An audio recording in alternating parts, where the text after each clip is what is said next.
합시다. 먼저 들어갑시다. 이제 오늘 하고 한 번 더 남았고 한 번 더 남았고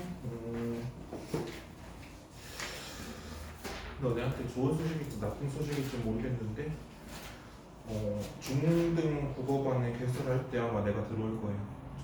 학기 시작하고 중등 국어반 개설할 때 아마 내가 들어올 테니까 뭐 보기 싫어도 오시고 등록하셨다면 저 선생 싫어요 하면서 가면 상처를 조금만 받을게요.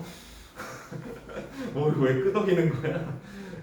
그래서 아마 만날 사람은 더 만나지 않을까 싶습니다. 84쪽 하면 되나요? 내가 써주면 한다고 쫙 해놓고 다 풀어가지고 안 한 게 뭔지 모르겠네. 과거일은 했죠? 과거일은 했으니까 84쪽 하면 될 텐데 이제는 여러분이 뒤에 세 문제까지 시간을 드릴 테니까 한번 풀어보세요. 앞에 네모칸 채우고 85쪽에 2번, 3번 푸시고 그 다음에 뒤에 개까지 세 문제까지 한번 읽고 쭉 풀어보세요. 그리고 나랑 같이 확인하겠습니다. 하세요. 책 없는 사람 없지, 그지?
(85) 쪽에 한 문장 요약은 마음대로 하세요. 하시든 말든.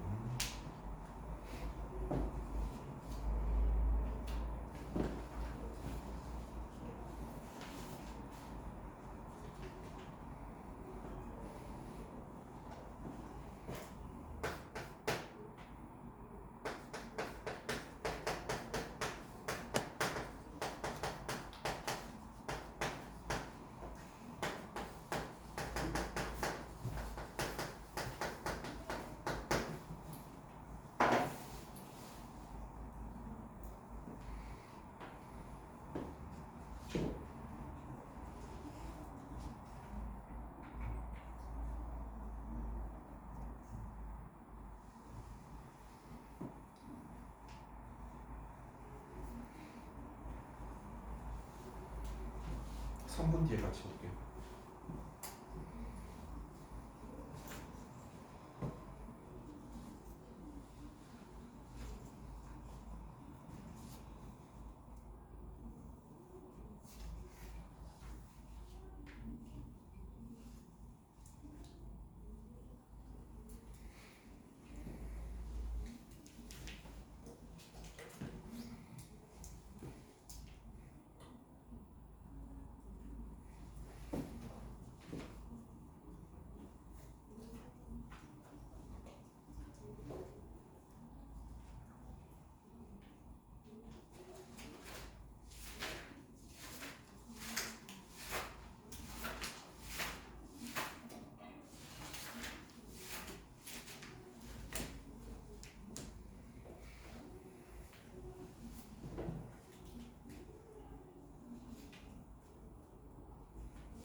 볼 건데 덜 하신 분?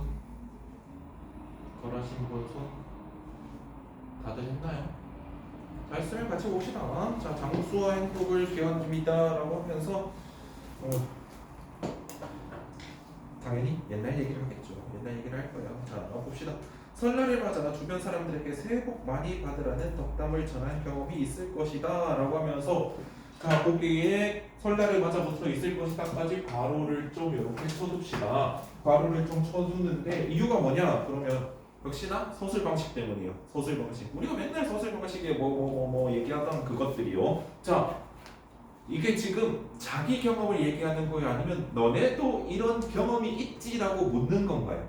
너네도 이런 경험이 있지라고 묻는 거죠, 그죠? 그렇기 때문에 그거를 문제가 어떻게 나오느냐 하면 독자의 경험을 환기하고 있다고 나와요. 그래서 독자의 경험 환기라고 적읍시다.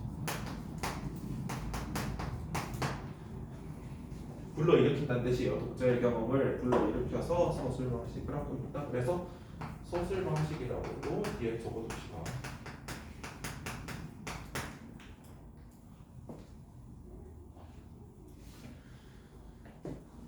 자, 백수백복도는 이러한 바람을 화폭에 옮긴 민화로 주로 어른들의 방에 병풍으로 놓였다. 주로 어른들의 방에 병풍으로 놓였다 밑줄.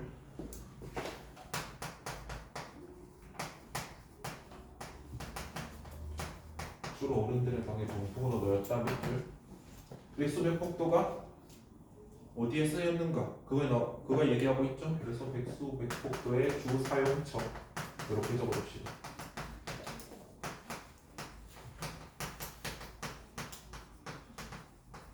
이런 걸 왜 적냐면 이것도 문제 건덕지라서 그래요. 뭐 다음 글을 읽고 알 수 있는 사실이 아닌 것은 했을 때 골라낼 수 있어야 되거든요. 알겠죠? 자, 백수백복도는 장수를 뜻하는 숫자와 행운 또는 행복을 의미하는 복자로 가득 차 있는 그림으로 백수백복도가 무슨 그림인지도 설명하고 있네요. 그죠? 문자 뜻 그대로 복을 많이 받으면서 오래오래 행복하게 살기를 영원하는 마음이 담겨 있대요. 자, 그리고 다음 문단 갑니다. 백수백복도는 임진왜란 이후 중국에서 우리나라로 전해져 거기도 괄호 임진왜란 이후 중국에서 우리나라로 전해져까지 괄호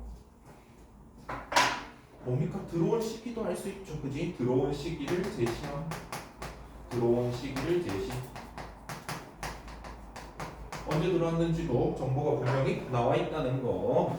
자, 널리 유행하였다. 지금까지 남아있는 백수백복도는 좌우대칭을 이루는 모양 밑줄. 좌우대칭을 이루는 모양 밑줄 치고요. 좌우대칭을 이루는 모양 밑줄 치고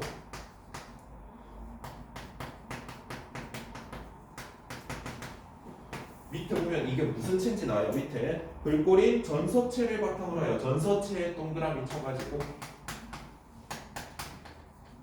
전서체에 동그라미 쳐서 위로 이어집니다. 전서체의 특징이 뭔가가 위에서 설명되고 있죠.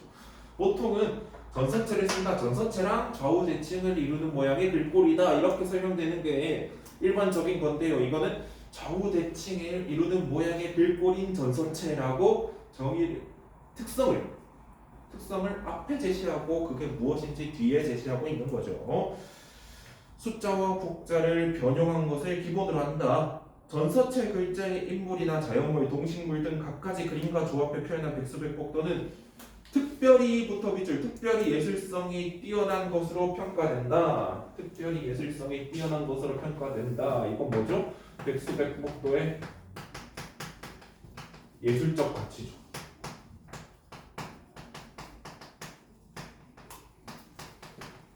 또는 예술성이고.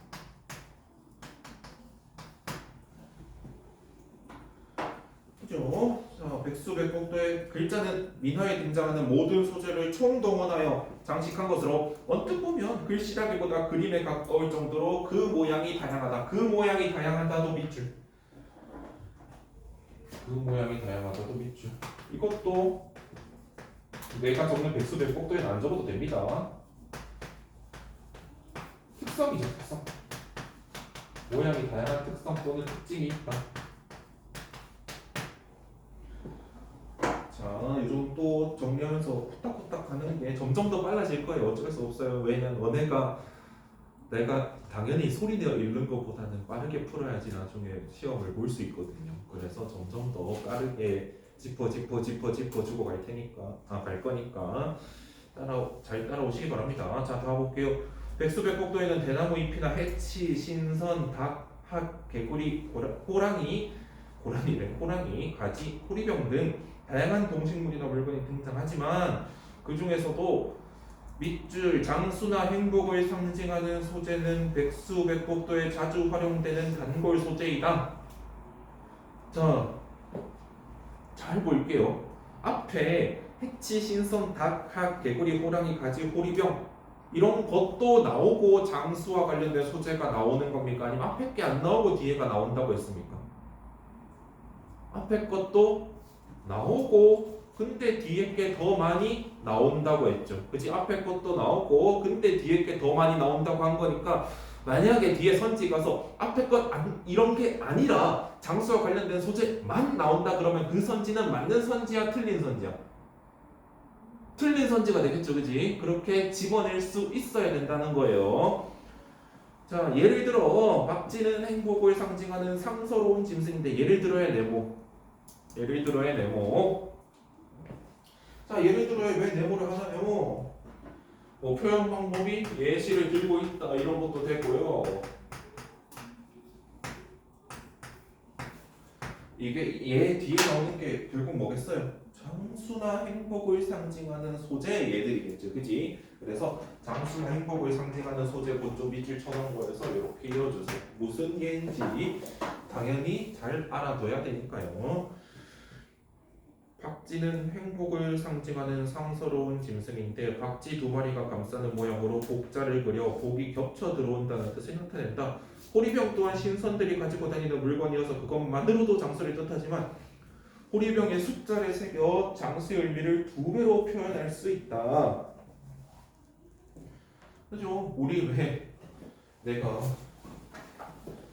그냥 뭐 이렇게 쌓여있는 뭘 이렇게 그렸어. 근데 누가 봐도 엄청 이렇게 칠한 거야. 엄청 밝고 막 번쩍번쩍하게 칠한 거야. 번쩍번쩍하고 진짜 막 비싸 보이게 막 이렇게 막 번쩍번쩍 내가 할 수 있는 모든 쇼를 다 했어. 얘는 굳이 그렇지 않아도 나보다 더 그림 잘 그리는 사람이 오면은 얘가 그린 걸 알겠죠. 근데 여기다 대고 누가 다 볼드 이래가지고 써가지고 몇 개씩 쌓아놓은 거야. 그럼 금인 거 그냥 보이는데 볼드라고 쓰면 뭐가 되는 거죠? 강조가 되는 거예요. 그것도 마찬가지로 호리병도 이 자체가 장수를 뜻하는데 거기다가 장수할 거다라는 뜻의 숫자를 써가지고 장수의 제곱이면 더 장수네 라고 생각하면 됩니다. 자, 라봅니다. 원래 전서체로 된 아까 전서체의 특징이 나왔어요. 전서체의 특징이 뭐였죠? 좌우 대칭을 이루는 모양이라고 우리가 분명히 밑줄을 쳐놨죠. 그죠? 한자를 읽을 줄 아는 양반들만 즐기는 어려운 그림이었다. 그쵸. 애초에 생각을 해봅시다. 우리 대체 한글의 좌우 대칭을 이루는 글자가 뭐가 있습니까? 뭐 이런 게 되겠지. 이런 것들 이렇게 좌우 잘랐을 때 대칭인 거. 근데 한자는 뭐 이런 것만 봐도 숲을 그림자 뭐 이런 것만 봐도 좌우 대칭 이루기 너무 좋죠. 너무 좋아요. 그렇기 때문에 뭐 한자를 읽을 줄 아는 데만 즐기는 건 당연한 거였겠죠. 하지만 세모 내가 좋아하는 역점이 나왔죠. 하지만 세모 서민들은 특유의 재치와 익살로 어려운 한자를 누구나 알기 쉬운 그림으로 바꾸어 표현해 각양각색의 백수백곡도로 재탄생시켰다라고 되어 있습니다. 그렇죠? 한자 뜻을 읽으려면 어렵지만 한자 가지고 그냥 그림 그려서 대충 그림 넣어서 장난치기는 누구나 할 수 있잖아요. 그죠? 그렇기 때문에 굳이 글 몰라 어쩔 TV 하고 미안 내가 좀 어쩔 TV 잘못 배웠나 봐. 자 그냥 하고 그림 그려가지고 대충 얘 오래 살아 그냥 거북이 자라라 그려놓고 한자 근처에 그냥 거북이 기어다니게 해놓고 아무튼 오래 살자 이러면은 서민들도 할 수 있잖아요. 그 정도는 그지? 그렇기 때문에 각양각색의 백수백곡도로 재탄생시켰다. 자 그럼 여기서 자 이것만 보고 이 사실만 보고 서민도 즐겼네만 보고 서민들도 한자를 열심히 배워서 즐겼다면 옵니까 있습니까? X죠. 한자를 배웠다는 사실은 전혀 드러나 있지 않아요. 이처럼 예로부터 온 계층이 즐기던 백수 백복도에는 자 그럼 백수 백복도의 특징에 온 계층이 즐겼다면 요거는 또 맞다 해줘야 되죠. 그렇지? 요런 게 다 문제가 될 수 있는 거예요. 복이 오기를 기원하는 마음뿐 아니라 아무리 어려운 일이 있어도 희망을 잃지 않고 꿋꿋하게 이겨나가고자 하는 우리 조상들의 정신도 담겨 있다라고 하면은 나 거기까지는 오반데라고 생각하지 말고 그냥 그렇구나라고 문제 풀면 됩니다. 자 오른쪽 볼게요. 백수백복도란 장수를 뜻하는 수 그리고 행복을 뜻하는 복 그죠? 그리고 밑에는 전서체 그리고 양반 서민 이렇게 끼워놓으면 되고 뭐 기억에 남는 단어 모두 쓰는 거 여러분 화이팅. 그리고 2번은 백수백복도 되겠지. 3번에는 위에 게 더 낫겠죠. 뭐 4번도 화이팅. 화이팅. 자 뒤에 1번 봅니다. 일글의 중심 내용으로 알맞은 것은 지금까지 뭘 했죠? 백수백복도란 게 어떤 건지 주 사용처 들어온 시기 예술적 가치 특성에다가 모양의 예를 들어 장수와 행복을 기원하는 동물들이 뭐뭐뭐 있는지 알고 순차다 이런 것들 다 풀어서 얘기했죠. 그러면 가장 그거에 다 포괄할 수 있는 게 뭔가요? 3번이겠죠. 그지? 뜻과 표현상 특징이 됐죠. 자 4번 같은 거 방금 얘기했잖아요. 어려운 한자리 이야기와 서민들의 노력 나온 적도 없어요. 나온 적도 없고 이게 글의 중심 내용도 전혀 아니죠. 그죠? 자 2번 봅니다. 다에 대한 설명으로 가장 적절한 것은 뭐 했습니까? 예를 들어에 네모쳤죠. 예를 들어 네모쳤으니까 예시를 나열하여 대상의 특징을 설명하고 있다. 3번 찍으면 되죠. 그죠? 어렵지 않아요. 자 3번 이 글을 읽고 보인 반응으로 가장 적절한 것은 뭘까요? 이것도 3번이겠죠. 우리 조상들은 그림에 담긴 상징적인 뜻 장수가 어쨌고 호리병이 어쨌고 뭐 박쥐가 어쨌고 뭐 다 의미가 되어 있잖아요. 그리고 뭐 힘든 시기를 꿋꿋이 이겨냈잖아. 다 의미를 보여줘. 이 때문에 상징적인 의미를 중요시했다. 이렇게 찝어주면 됩니다. 아우 이제야 2회 갔네. 나 하나만 물어보자. 너네 그냥 아직 얘기는 안 됐는데 이게 책이 아깝잖아. 책이 아깝잖아. 그래서 책 끝내는 반을 잠깐 열어서 한다 그러면 올 사람은 오라 그러면 아무도 안 오려나? 아직 원장쌤이랑도 얘기를 안 해봤는데 상상이야. 제가 책을 이게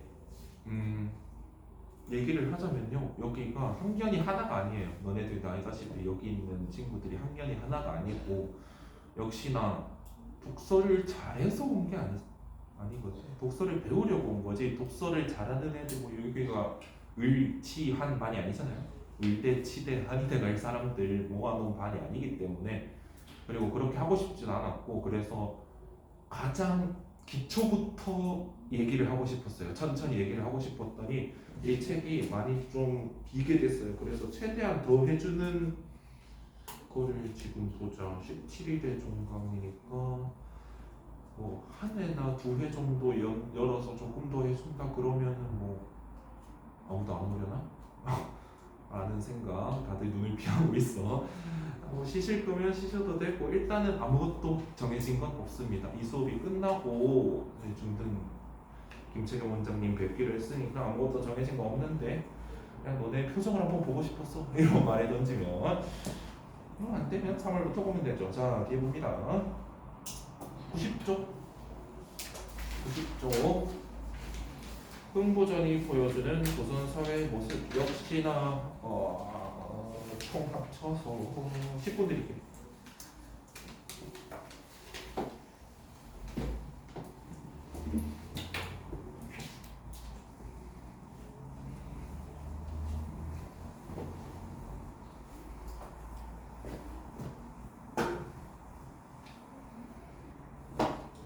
사실 그리고 내가 이 책을 끝내는 방법 아주 간단했어. 너네한테 다 풀어오라면 됐어. 그러니까 다음 주 진도 몇 개 나갈 거니까 숙제로 다 해라 그러면 이 시간 안 줘도 되잖아. 근데 그러면 단점이 뭐냐면요. 너네가 이 책을 펼쳐놓고 뭐 한 40분간 유튜브 보다가 한 문제 풀고 그 다음에 70분 유튜브 보다 한 문제 풀고 해도 내가 볼 수 있는 게 없어. 그래서 시간을 정해주고 풀려고 이렇게 하고 있는 거. 물론 너네도 나쁘지 않잖아요. 숙제 없어서. 그치? 아니야? 숙제를 줄까? 표정들 봐. 아우, 마스크 썼는데 다 눈으로 이렇게 말들을 잘하네. 네, 계속 보세요.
저기 언니 형들 설마 안 가셨지? 너네 맞아. 그 허리 쭉 좀 펴고 허리 펴고 그 책상으로 붙어 기어 들어가지 말고 허리 펴고 보세요. 너네는 아직 클 날이 남았잖아.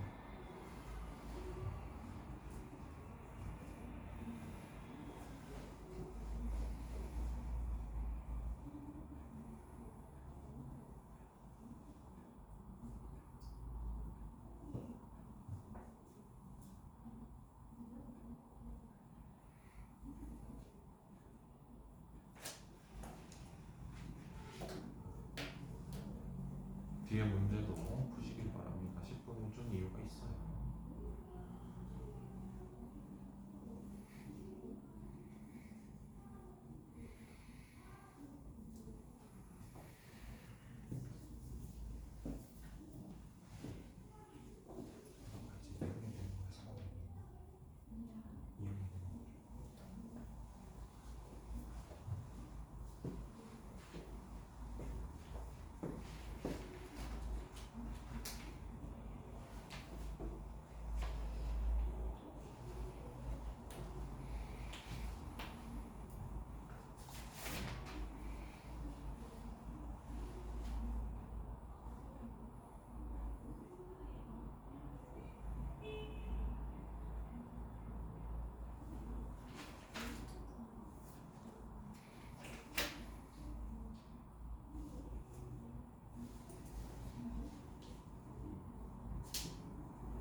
뒤에 문제까지 덜 푼 사람 아직 풀고 있다 손.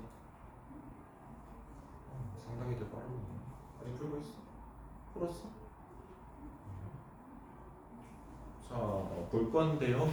여러분 중에 한 번만 봅시다. 여기 최소가 좀 섞여 있어가지고 내가 이제 중2가 된다 손. 이제 내리시고 이제 중1이 된다 손. 오케이, 알겠습니다. 있습니다. 여기가 지금 동갑내기들이 학년이 다르게 적혀 있는 게 있어요. 그러니까 새해 기준으로 내려받은 게 있고 작년 기준으로 내려받은 게 있어가지고 여기 지금 내가 보기에는 여기가 세 학년이거든요. 두 학년이죠. 그치? 내가 오해한 것 같아서. 오케이, 자 봅시다. 흥부전이 보여주는 조선사의 모습이라 그러는데 여러분들께 겁을 주면 안 되지만은 겁이 아니고 그냥 얘기를 해보자면요. 이런 옛날 그러니까 역사적인 배경이나 뭐 역사적인 얘기들이 있거든요. 역사적인 얘기들이 특히나 독서에 한 번도 빠지지 않고 계속 특히나 출제자들이 조선 덕후 같아. 고려나 뭐 삼국시대 이런 얘기는 진짜 안 나오는데 조선은 전기 후기 뭐 누구 왕때 해가지고 진짜 오지게 많이 나와요. 그러면 어디에서 많이 나오나요? 라고 궁금할 수 있는데 2020년도부터 그러니까 2020년에 고3 수험 생활을 거친 너네 이제 언니 오빠 누나 형들부터 이런 게 생겼어요. 각 지문이 이렇게 있고 비슷한 주제로 다른 나하 지문이 이렇게 있고 6문제를 묻는 거. 수능에 이런 게 2020년 그러니까 2020학년도 2021학년도 6월 모의평가에 처음으로 나와가지고 이게 아주 그냥 수능에 붙여져 버렸어요. 상대적으로 짧은 비문학 2개 갖고 6문제를 풀라 그래요. 6문제. 하나는 어휘 문제니까 총 내용으로 봐야 될 건 5문제요. 이 5문제를 풀라 그러는데 가장 지금까지 많이 나온 게 고3 기준으로 가장 많이 나온 게 이런 조선시대 얘기입니다. 이런 조선시대 얘기 2개를 던져요. 보통 언제 던지냐면요. 뭐 세종 때 하나랑 조선 후기 하나 이렇게 던져가지고 뭐 같은 거 예를 들어 뭐 시계 세종 때는 뭐가 있었고 후기에는 뭘로 발전했다 이런 것들 아니면은 뭐 신분제가 초반에는 어땠고 조선 후기에 갈수록 어떻게 됐다 이런 것들을 내놓고 너네한테 어휘 플러스 그러니까 5 플러스 1 6문제를 풀게 했거든요. 그래서 점점 더 잘 읽으면 잘 읽을수록 이득이에요. 이런 역사 지문들은 특히나 솔직히 말할게요. 과학 지문이라던가 아니면 사회탐구 지문, 법 지문 이런 거는 여러분들의 성향에 따라서 읽는 속도가 다른 게 정상이에요. 내가 과학을 기깔나게 잘한다, 과학 지문만 보면 행복하다, 몰라 행복한지 모르겠는데 그냥 잘 읽는다 라고 하는 사람은 과학 지문을 진짜로 남들보다 빠르게 읽을 수 있고요. 거기서 시간을 단축할 수 있고 내가 반대로 뭐 법이나 또 특이하게 경제 지문이나 또 뭐 철학이나 이런 거를 은근히 잘 읽는다, 잘 읽어 나간다 그러면은 그 지문들에서 시간을 아끼고 과학 같은 지문에 시간을 더 쓰는 게 원래 정상이에요. 근데 역사는 누가 잘 읽고 누가 못 읽고가 딱히 없어요. 역사랑 경제 2개는 딱히 없어요. 특히나 역사가 없어요. 왜? 한국사는 다 공통으로 보고요. 그 다음에 한자 투성이고 그냥 옛날 얘기거든요. 그래서 이런 거는 그냥 읽으면서 연습해 나가는 수밖에 없다고. 연습을 하면 너네 얻는 이득은 시간 단축이고요. 국어는 시간 2배로 주면 아마 1등급 컷이 96, 98 될 겁니다. 당연히 한국 사람이 한국어 읽는데 시간 제한만 안 걸면은 그냥 느긋하게 하나하나 뜯어보면서 풀면 되잖아. 그치? 근데 결국 시간과의 싸움이기 때문에 우리가 지금 이걸 하고 내신 대비 가서는 당연히 내신 대비를 봐줄 거고 내신에 나오는 지문들을 어떻게 할지 어떻게 문제가 나오면 어떻게 풀지 이런 거 내가 그냥 시험장에서 후루룩 풀고 미소 지을 수 있도록 하는 게 우리의 목표고 지금은 이제 독서 습관 이런 걸 하는 거니까 좀 더 어떤 문제가 나올지를 멀리까지 생각을 해보고 한번 가도록 합시다. 자, 흥부전이 보여주는 조선사의 모습 봅시다. 자, 널리 사랑받는 고전소설 흥부전은 연세원이 죽어 두 아들인 흥부가 놀부만 남으며 시작한다. 자, 어디 나중에 뭐 이름난 인플루언서가 돼서 뭐 퀴즈 프로그램에 나온다면 흥부와 놀부의 성씨를 모르면 알게 되죠? 연씨예요. 연씨는 집안이에요. 연세원의 아들들이니까 연씨겠죠. 자, 시작된다 라고 했습니다. 그러면 시작된다의 밑줄 한번 쳐볼까요?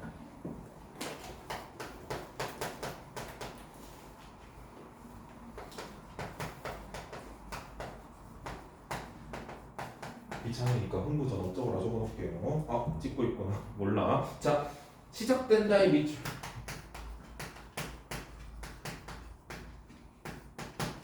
자 시작된다라고 하면서 뭘 제시하죠? 스토리를 제시하고 있어요. 그지? 이야기의 줄거리가 아니고 이야기의 시작 부분을 제시하고 있죠. 그지? 이야기의 시작 부분을 제시하고 있죠. 이야기의 시작 부분 제시.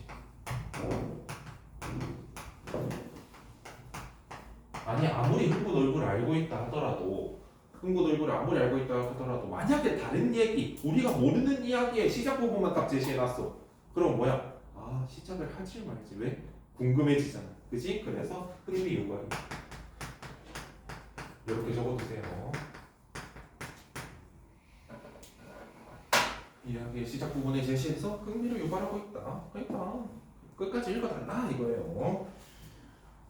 자, 아버지가 생원이므로 흥부와 놀부는 모두 양반이다. 그죠? 아버지가 양반이면 아들들도 양반이죠. 그지? 신분제가 그랬으니까 되게 논리적이네요. 그런데 흔히 흥부는 몰락 양반, 놀부는 신흥 부자를 대표한다고 말한다. 자, 그런데 아니 연생원이 아버지고요. 그 다음에 모르긴 몰라도 흥부 놀부에 어머니가 있겠지, 그지? 어머니가 있으시겠지. 그렇게 해서 놀부 흥부가 났는데 그러면 신분이 같지 않냐고요, 그죠? 신분이 같죠. 요 가치를 물려받는 거니까 신분이 같은데 얘는 신흥 부자의 상징으로 우리가 알고 있고요. 얘는 몰락한 양반의 상징으로 알고 있어요. 근데 같은 집안인데 한 놈은 떠오르는 부자가 되고 한 놈은 몰락한 양반이 되는 거 뭔가 이상하지 않냐는 거예요. 기존 조선 정계의 상식으로는 뭐 아버지 재산 하프앤 하프로 나눠가지고 똑같이 뭐 잘 먹고 잘 살던가 과거를 붓던가 해야 되지 않냐고요. 그래서 그걸 보자는 거예요. 형제임에도 불구하고 흥부와 놀부가 각각 다른 계층을 상징하게 된 까닭 밑줄. 형제임에도 불구하고 흥부와 놀부가 각각 다른 계층을 상징하게 된 까닭 밑줄. 자, 이런 게 그거 아닙니까? 뭐네 뭐 유튜브 보다 보면 쌤 알고리즘에 뜨는 뭐 사물공이라든가 아니면은 진용진이라는 사람이라든가 그 사람들은 특징이 그렇지 않아? 딱히 궁금하진 않은데 제목 보면 궁금해져요. 딱히 한 번도 살면서 궁금하진 않았는데 제목 보면 그러게 하면서 눌러보게 돼요. 그래서 이런 것도 뭐냐면 딱히 흥부놀부를 보면서 아니 둘이 형제인데 왜 이렇게 한쪽이랑 한쪽이 다른 것 같지라는 의문을 어릴 때는 안 품는다고요. 근데 지금 이렇게 그렇지 않니? 라고 물으니까 그러게 라고 하는 거죠. 이것 또한 독자의 의문을 유발하는 거예요.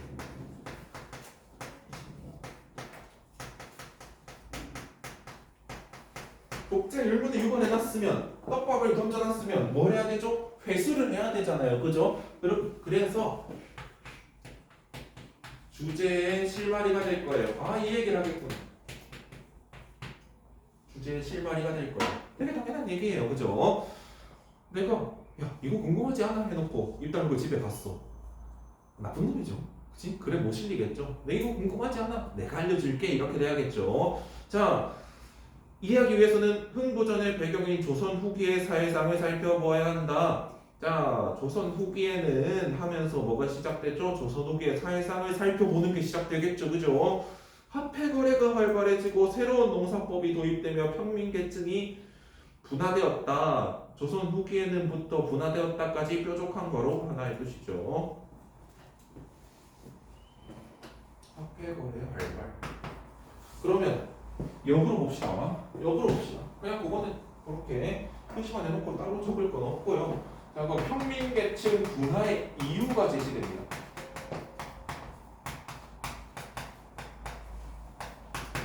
분화는 그 화산 붕 하는 게 아니고 갈라졌다고요. 나눌 분자예요. 나눌 분의 도락자. 자, 분화의 이유가 두 가지가 나오죠. 하나는 뭐죠? 화폐 유통이 활발해지는 거죠.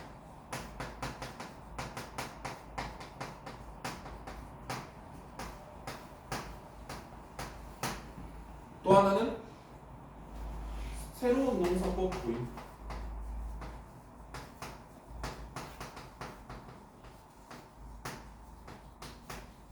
한국사 시간에 배울 거예요. 한국사 시간에 배우죠.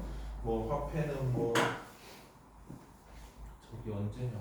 강의, 정순, 순조, 뭐 정조 이럴 때 뭐 화폐국 이런 것도 화폐 담당하는 국가기관 이런 것도 만들어서 쓰고 또 농사법은 저기 세종 때 농사직설 이후에 저기 또 후기가 가지고 뭐 예전에는 직화법을 썼다면 모내기법을 쓰고 막 그런 농사에 어떻게 오는지도 배우잖아요. 그런 얘기를 그냥 하는 거예요. 사회 변화에 적응한 평민들은 부자가 되어 양반 신분을 사기도 했던 반면의 세모. 자, 평민계층이 어떻게 분화됐는지 나오죠. 평민계층이 두 가지로 나눠졌다. 사회에 적응한 평민들,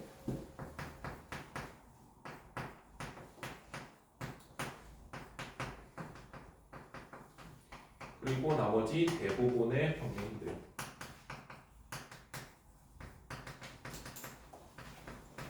자, 사회에 적응한 평민들은 어땠대요? 한몫 단단히 잡은 거예요. 한몫 단단히 잡았어. 벼락부자가 되지. 그러면 생각을 해보자고요. 이거는 한국 사회도 통하는 건데 내가 돈으로 살 수 없었던 걸 돈으로 살 수 없었던 게 뭐가 있죠? 태어난 신분이죠. 태어난 신분 돈으로 살 수 없었어요. 근데 돈은 당연히 이게 중학생들한테 할 얘기인지 모르겠지만 버는 사람이 있으면 벌지 못하고 잃는 사람도 있기 마련이에요. 그래서 이 돈은 버는 사람들을 위해서 돈을 찍어주진 않잖아. 누가 내주니까 돈을 받는 거고. 그렇다면 그 당시에 어땠냐? 양반이 신분만으로는 안 되는 거야. 자, 양반이 있어. 가진 건 뭐밖에 없어요? 솔직히 말해서 양반 가진 거 족보밖에 없어요. 그죠? 양반 가진 거 내가 양반이니까 다음 세대도 양반이라는 그 보장밖에 없어요. 근데 사람은 족보로 삽니까? 밥 먹고 삽니까? 밥 먹고 살아요. 족보로 못 살아요. 족보 이렇게 밥 안 먹고 족보 이렇게 쳐다보고 있으면은 막 그 자동 사냥처럼 이렇게 열량 안 올라가요. 그죠? 그렇기 때문에 밥을 굶는 거야. 뭐 가진 게 없어서 밥을 굶는 거야. 자, 그러면 밥을 굶다 보면 사람이 신분이 필요가 없어요. 신분이 필요가 없어. 사회적 지위가 필요가 없어. 내가 만약에 이렇게 선생님을 하다가도 잘 안 되면 뭐 무슨 알바라도 하겠지. 그지? 먹고 살려고. 그지? 너네도 다 나중에 성장해서 마찬가지일 거야. 만약에 뭔가 대학생이 돼서 다니다가도 당연히 돈이 필요하면 아르바이트를 할 거고. 그지? 사람이 지위가 필요가 없단 말이야. 그래서 그러면 서로의 니즈가 맞물리는 거예요. 돈만 많은 사람은 돈은 많아요. 돈은 많은데 내 아들도 그냥 평민인 거예요. 내 아들, 딸 아무리 뒤로 가도 평민인 거예요. 신분증 없어진다는 생각 자체는 아예 못하고요. 근데 저기 양반은 나 지금 당장 내일 모레쯤이면 아예 굶어 죽겠는데 내가 가진 건 족보밖에 없는 거야. 그러면 어떻게 되냐? 족보는 평민한테 팔고 평민이 돈을 주죠. 그럼 양반은 먹고 사는 길을 트고요. 평민은 드디어 우리 집안이 양반 집안이 될 수 있는 길을 트는 거예요. 그죠? 그렇게 된다면 당연히 돈 있는 애들은 어떻게 해요? 돈 있는 애들은 이제 평민이 아니야. 양반이 되는 거예요. 양반 신분을 사기도 했던 반면이 그 소리예요. 굶어 죽는 양반은 당연히 안 굶어 죽으려고 가진 전부인 족보를 파는 거고, 족보 빼고 다 있는 애는 족보를 사면 되는 거고. 그래서 근데 대부분의 평민들은 소작을 얻기 어려워 풍파리를 하거나 유랑민이 되어 떠돌았다. 대부분 자 봅시다. 사회 적응한 평민들은 양반 족보를 사기도 했죠. 근데 지금도 그렇지 않습니까? 그 인생 역전 얼마나 할 수 있습니까? 인생 역전을 뭐 도대체 얼마나 할 수 있는데 보통은 뭐 로또 당첨되는 거기에 딱 인생 역전이라고 하면 극악의 확률이죠. 극악의 확률이에요. 그죠? 잘 사는 애들 있으면 나머지 애들은 어떻게 된다? 뭐 화폐 돌아야 돼요. 화폐 가지고 있어요. 화폐가 뭔데 하면서 쌀만 짓다가는 어떻게 된다? 화폐가 없어서 쌀농사 지을 땅도 뺏기는 거예요. 네, 나도 뭔가 재산이 있어야지. 재산이 있어야지 나중에 야 너 쌀이 너네 500가마 주기로 했는데 왜 485가마야? 하면은 남은 거 내가 그래 계약이 그렇게 됐으니까 보상해 주면 계속 지을 수 있죠. 보상해 주면 계속 지을 수 있어요. 만약에 흉년이 들었는데 480가마밖에 못했다 그럼 20가마치 돈을 주면 돼요. 돈 갖고 있으면. 근데 돈이 없다면요. 땅 뺏기는 거죠. 땅 뺏기는 거예요. 그러면 농사 지을 땅도 없어요. 480가마 끌어가지고 그래도 한 20가마는 내가 냠냠이 했는데 그것조차 못 가져가는 거죠. 그래서 어떻게 되냐? 더 위로 올라갈 애들은 더 위로 올라가고 아래로 올라갈 애들은 더 아래로 내려가는 거예요. 그래서 소작을 얻기 어려워 품팔이를 하거나 그러니까 뭐냐면요. 인력 시장 그냥 내 품이 내 노동력이거든요. 내 노동력 그냥 하루하루 팔러 다니는 거예요. 그런 걸 하던가 아니면 유랑민인데요.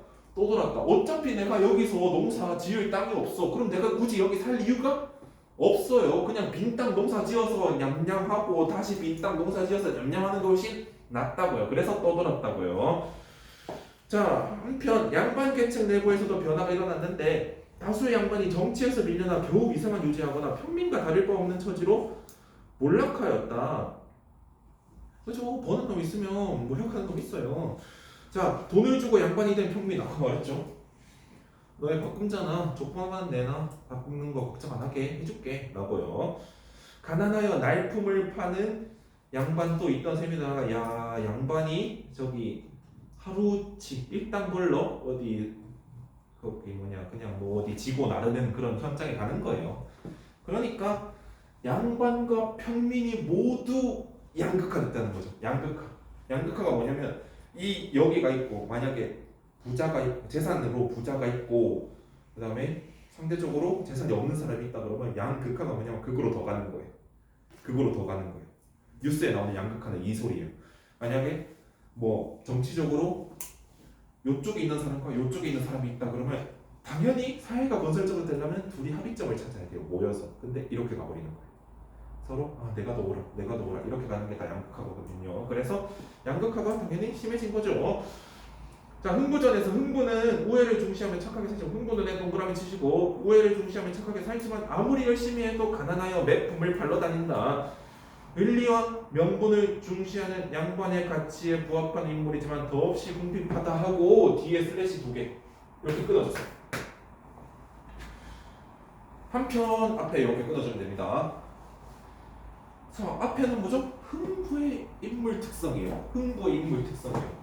흥부의 인물 특성이에요.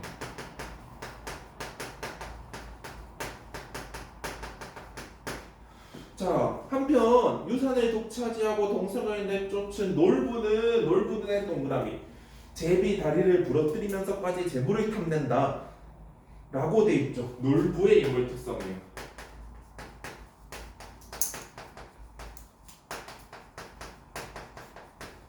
한 문장에 제시하고 있죠. 흥부와 놀부는 각각 몰락양반 밑줄, 신흥부자 밑줄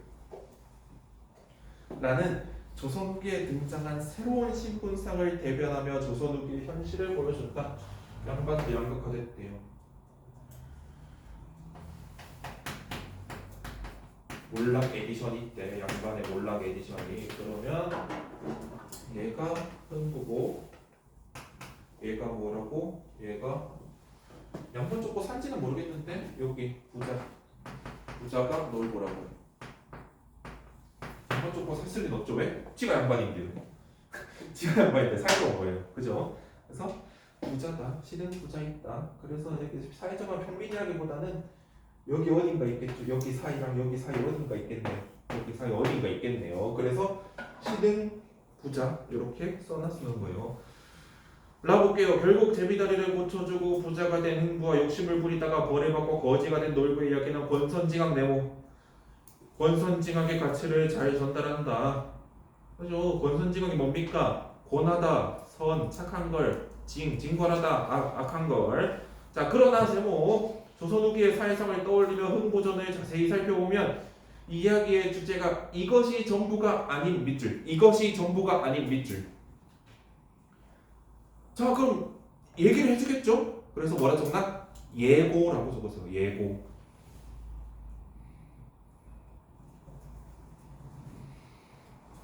왜 우리 너네 TV는 잘 안 보겠지만 생생정보 뭐 이런 거나 생활의 달인 뭐 이런 거 보면요. 거기 나오는 사장님들이 겁나 뭘 많이 집어넣어요.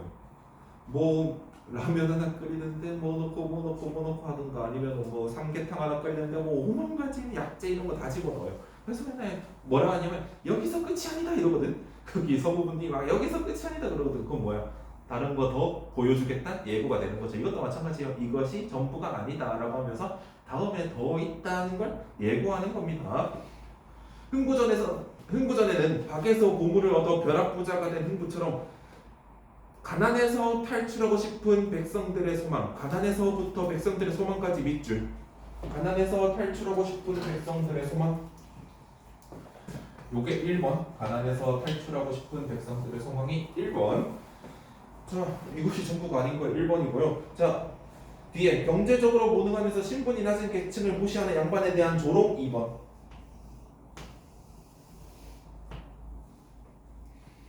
자, 물질만 중시하는 사회생활에 대한 비판 3번.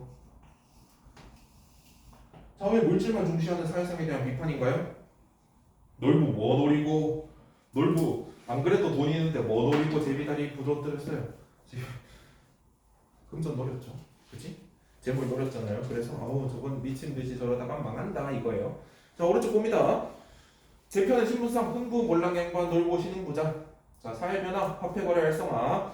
그리고 흥부와 놀부의 모습은 은리와 명분을 중시하고 놀부는 재물을 탐내고 다양한 주체식 권선징악 가난에 탈출하고 싶은 백성들의 소망 무능한 양반에 대한 조롱 물질 만능주의에 대한 비판 이렇게 하시면 되고 오른쪽 2번 흥부전 3번에는 차이점을 밝혀 설명하고 있죠. 흥부와 놀부의 차이점 확실히 드러나죠. 자 4번은 신분 변동 권선징악 요 정도 해주면 됩니다. 뭐 비슷하게 적혀 있었는데요. 신분 변동 권선징악인데 비슷한 뜻으로만 적혀 있으면 맞다고 하시면 됩니다. 자 뒤에 1번 볼게요. 윗글을 읽고 알 수 있는 조선식 조선 후기에 사회변화로 적절하지 않은 것은 엄격한 신분 제도 개뿔 돈 주고 사는 게 엄격한 신분 제도입니까? 아니죠. 4번. 자 2번 이 글을 바탕으로 하여 추측할 수 있는 흥부전의 주제가 아닌 것은 나는 양반이 너무 좋아요. 양반님 정말 존경합니다. 있나요? 없어요. 3번. 자 3번 교과서 문제네요. 기억에서 미엄중 포기와 관련된 조선 후기 사회의 모습으로 적절한 것은 했습니다. 애기 영어 개 있는가? 문을 열고 이것 보시오. 대장부 한 그릇에 30냥이 들어가네. 흥부 안에 이런 말이 그 돈은 웬 돈이며 30냥은 웬 돈이요. 너 이 돈 어디서 났어? 라는 거죠. 흥부 이런 말이 본읍 좌수 대신으로 병영 가서 본장 맡기로 30냥에 결단하고 마삭돈 단냥 받았는데 이게 뭐냐면요. 진짜로 흥부전에 있는 파트입니다. 흥부가 돈이 너무 없어가지고 형벌을 대신 당해요. 그러니까 이 사람이 누가 죄를 지었어. 근데 얘가 돈이 있어. 그럼 내가 본장 대신 맞아줄 테니까 나한테 돈을 내줘 하면서 가서 대리로 맞아줘요. 그 정도로 뭐죠? 그 정도로 망했다는 거죠. 자, 그게 매품입니다. 매 맞은 품 사기 매품이에요. 매 대신 맞아주고 버는 돈이 매품이에요. 그래서 답이 뭐죠? 리을이에요. 이런 거 매품이라는 단어를 모르더라도 다른 거 보면 흥부가 뭘 팔러 다니는데 흥부가 돈 받으러 다니는 거 다른 기억 미음에는 이게 안 맞아 들어가죠. 그래서 리을을 찍을 수 있는 게 여러분의 독서 능력을 기르면 당연하게도 찍을 수 있다고요. 알겠죠? 그거는 당연히 내신 대비하면서도 길러질 거고 어떻게든 길러 드릴 테니까 걱정하지 마시고 조금만 쉬었다 볼까요? 오케이. 되게 좋아요.